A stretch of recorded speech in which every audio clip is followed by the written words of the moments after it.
இன்னொரு பக்கம் ஒடிசால ஒரு சம்பவம் நடந்திருக்கு. அங்க என்னன்னா மல்லிப்பசி அப்படிங்கிற ஒரு கிராமம் இருக்கு. அந்த கிராமத்துல 2 மாதங்களுக்கு முன்னாடி ஒரு சகோதரி ஒரு ஒரு நபரோட சகோதரி வந்து இறந்துடுறாங்க. அவங்க வந்து பழங்குடி இனத்தை சேர்ந்தவங்க. அந்த பழங்குடி முதியவர் என்ன பண்ணியிருக்காருன்னா, சகோதரி இறந்ததுக்கு அப்புறம் அங்க கிராமப்புற வங்கியில பணம் போட்டு வச்சிருந்திருக்காங்க. ரூ. 19,300 அவங்க சகோதரி பேர்ல இருந்திருக்கு.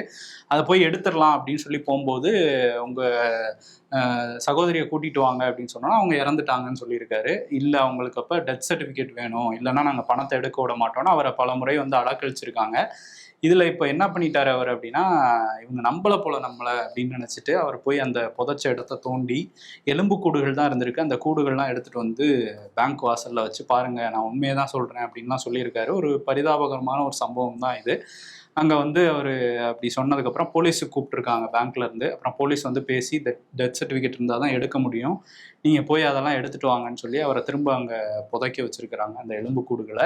என்னன்னா டெத் சர்டிஃபிகேட் அப்படிங்கிறது நம்ம படிச்சவங்களா இருந்தாலும், யாரா இருந்தாலும் தமிழ்நாடு மாதிரியான மாநிலங்கள்ல வாங்குறதே ரொம்ப பெரிய கஷ்டமா இருக்கு. அப்படியான சூழல்ல ஒடிசா மாதிரியான மாநிலத்தில ஒரு பழங்குடி அவர் வந்து வாங்க முடியாத ஒரு சிச்சுவேஷன் இருந்திருக்கு. அதுல பேங்க்ல போய் எடுக்க முடியாத ஒரு மக்களுக்கு எளிதா அணுகக்கூடிய வகையில அரசு திட்டங்கள் வந்து இல்ல அப்படிங்கிறது இதுல இருந்து நம்ம தெரிஞ்சுக்கலாம். இன்னும் எளிமைப்படுத்தணும் அப்படிங்கிறதையும் நம்ம புரிஞ்சுக்கணும். உண்மைதான். உண்மையாலுமே டெத் சர்டிஃபிகேட் வாங்குறது தமிழ்நாட்டிலே கஷ்டமான ஒரு காரியம் தான் அது.